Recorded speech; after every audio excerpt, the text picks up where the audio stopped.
আজ মেঘলা আবহাওয়া দেখে বানিয়ে নিয়েছিলাম নিরামিষ ভোগের খিচুড়ি।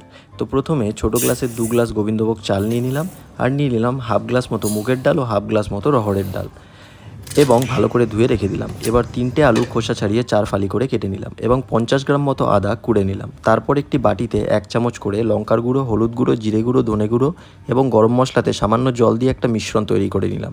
এবার একটি কড়াইতে সর্ষের তেল নিয়ে নিলাম। তেল গরম হয়ে এলে আলুগুলোকে এক এক করে দিয়ে দিলাম। হালকা ভাজা ভাজা হলে তুলে নিলাম। তারপর তেলটি একটি হাঁড়িতে ঢেলে নিলাম। এবার তাতে এলাচ দানা, দারচিনি, 2টো শুকনো লঙ্কা, 2টো তেজপাতা ফোড়ন দিয়ে দিলাম। তারপর দিয়ে দিলাম কুড়ে রাখা আদাটি, এবং একটু ভাজা হলে তাতে দিয়ে দিলাম মশলার মিশ্রণটি ও স্বাদ মতো নুন ও চিনি। একটু কষিয়ে নেওয়ার পর মশলা থেকে তেল ছাড়লে দিয়ে দিলাম ধুয়ে রাখা ডালগুলো। ডাল দিয়ে 7 থেকে 8 মিনিট কষানোর পর চাল দিয়ে দিলাম। চাল দিয়ে আর একটু কষিয়ে নিলাম।